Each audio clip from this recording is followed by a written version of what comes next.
Hi, my name is Gaius. And my name is Bia. Welcome to our series where we have the wonderful opportunity to talk with the staff from the Singapore Association for the Deaf.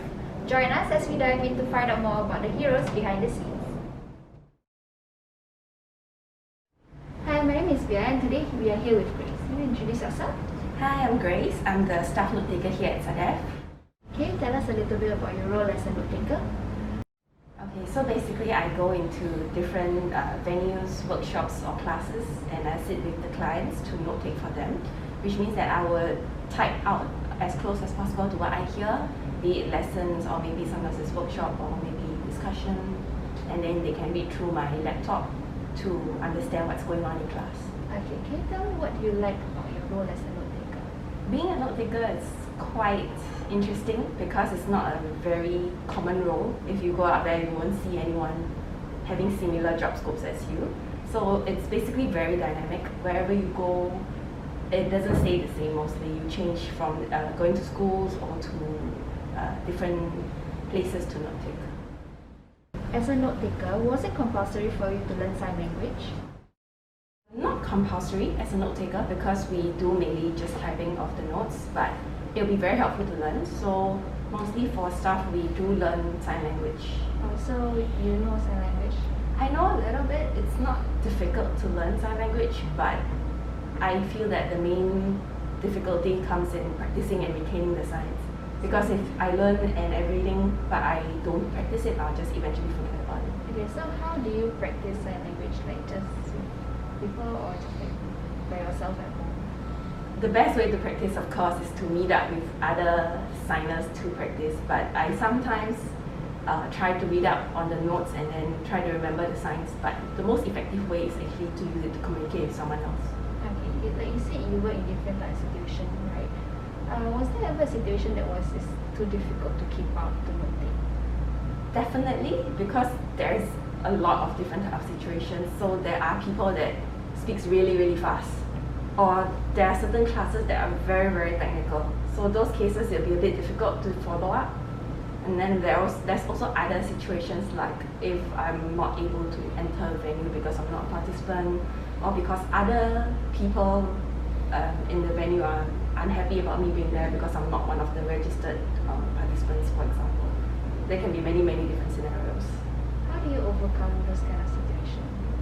Basically, I try my best. When it comes to difficult assignments, I let the client know that it's something beyond my capability of typing, maybe like as in very accurately. So I try my best and I let them know that it's not 100%, I might be lacking in certain areas so that they understand.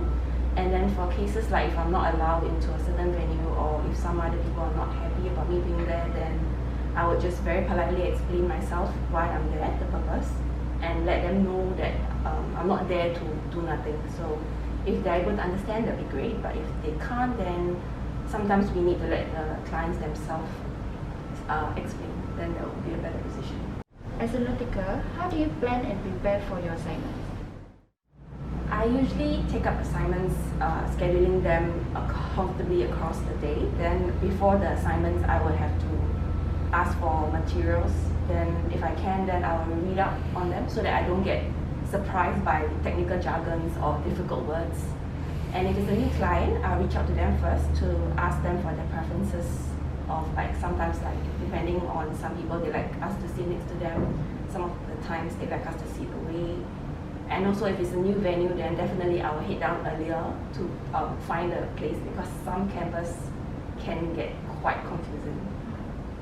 What's the process like of getting a Notetaker? You have to apply to the coordinator, request actually mainly, and then when you request the class or the event into our system, then the coordinator will put it out there into a database where the note takers and the community note takers can take a look at it and also take them up, and then we'll rearrange accordingly.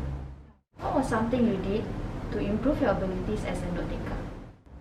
Mainly, I believe is practicing of typing, but I believe that the most important thing one can do as a Notetaker is to really go out there and do note taking.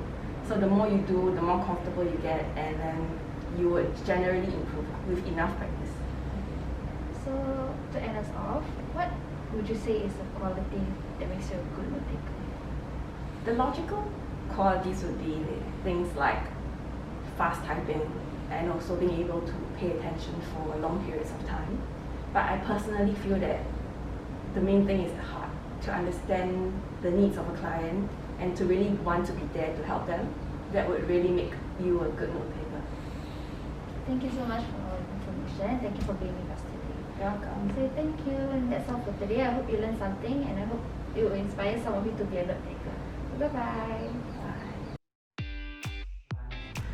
There is also accessibility to support in education.